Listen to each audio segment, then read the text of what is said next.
ஹராமான சந்தேகமான இந்த சம்பாத்தியத்துடைய முதலாவது முடிவென்ன தெரியுமா? அல்லாஹ் எம்மை கணக்கெடுக்கவே மாட்டான். கணக்கெடுக்கவே மாட்டான். உலகத்தில் நான் மக்களின் பார்வையில் மிகப்பெரிய ஆஜியாராக இருக்கலாம், பெரிய போடியாராக இருக்கலாம், பெரிய கோடீஸ்வரனாக இருக்கலாம், மாடி வீடுதான் கட்டி வசிக்கலாம், ஏசி வாகனங்கள் வைத்து வரலாம், மிகப்பெரிய தொழில் அதிபராக இருக்கலாம். ஆனால் சம்பாத்தியம் ஹலால் கிடையாதா? நான் அல்லாஹ்விடம் எந்த பெருமதியும் இல்லாதவன். அல்லாஹ் என்னை கணக்கெடுக்கவே மாட்டான். முஸ்லிம் ஷரீஃபில் ரிவாயத் வருகிறது, ஸல்லல்லாஹு அலைஹி வஸல்லம் அவர்கள் ஒரு பயணியை பற்றி பேசினார்கள். பொதுவாக பயணங்களின் போது கேட்கக்கூடிய துஆ அல்லாஹ் கபூல் செய்கிறான்.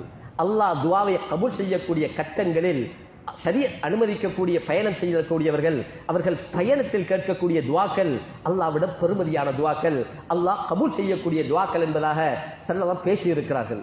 ஒரு மனிதரை பற்றி பேசுகிறார்கள். முஸ்லிம் ஷரீஃபில் வருகிறது, நீண்ட ஒரு பயணத்தில் இருக்கிறார். சுப்ஹானல்லாஹ், பாவம் அந்த மனிதர் நீண்ட பயணத்தில் இருக்கிறார், களைத்து போயிருக்கிறார், உடம்பெல்லாம் புழுதி அடைந்திருக்கிறது, ஆடையெல்லாம் புழுதி அடைந்திருக்கிறது, தலையெல்லாம் குலைந்திருக்கிறது. ஒரு கஷ்டத்தை பயணத்தில் முன்னோக்குகிறார், களைப்புடன் முன்னோக்குகிறார். இந்த கட்டத்தில் கஷ்டத்தின் பின்னணியில் பயணத்தில் இருந்து கொண்டு அல்லாஹ்விடம் துஆ செய்ய ஆரம்பிக்கிறான். யா ரப் யா ரப், அல்லாஹ்வை அழைக்கிறான். சுப்ஹானல்லாஹ், தாய் தந்தையை அழைக்கவில்லை, நண்பனுடன் தொடர்பு கொள்ளவில்லை, இரத்த உறவுக்கு கோல் பேசவில்லை, படைத்த ரப்புடன் தொடர்பு கொள்ளுகிறார். எந்த ரப்பு பெற்றெடுத்த தாயை விட பன்மடங்கு இரக்கமானவனாக இருக்கிறானோ, எந்த அல்லாஹ்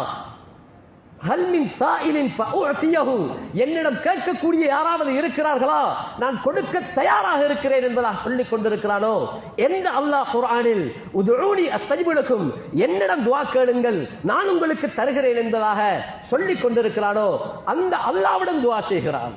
அந்த அல்லாஹ்விடம் தான் துஆ செய்கிறார்.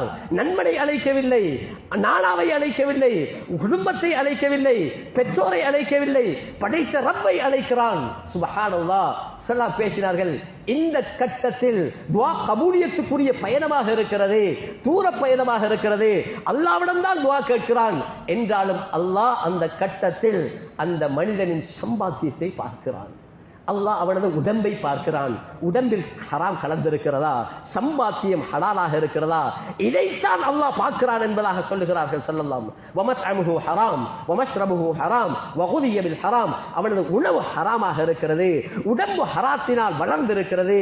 ஸல்லல்லாஹு பேசிவிட்டு சொன்னார்கள், இவ்வளவு துஆ கபூலியத்துக்குரிய பயணத்தில் களைப்புடன் இவ்வளவு இரக்கமான ரப்பை அழைத்தும் கூட ஃபஅன்னா யுஸ்தஜாபு லஹு, அல்லாஹ் அவனுக்கு எங்கே பதில் கொடுக்க போகிறான், அல்லாஹ் கணக்கு எடுக்க மாட்டான். ஸல்லல்லாஹு அலைஹி பேசி தந்த வார்த்தையாக இருக்கிறது, முஸ்லிம் ஷரீஃபுடைய வார்த்தையாக இருக்கிறது. கண்ணியவான்களே, சம்பாத்தியத்தை ஹலாலாக்கி கொள்ளவில்லை என்றால் சத்தியமாக அல்லாஹ் எங்களை கணக்கெடுக்க மாட்டான். அதனை தாண்டி ஒரு பக்கம் இந்த ஏராளமானவர்கள், மனதுக்கு பாரமான ஒரு பாடம் தான் மேலானவர்களே, ஏராளமானவர்கள் இந்த வட்டியுடன் தொடர்புடைய இருக்கிறார்கள்.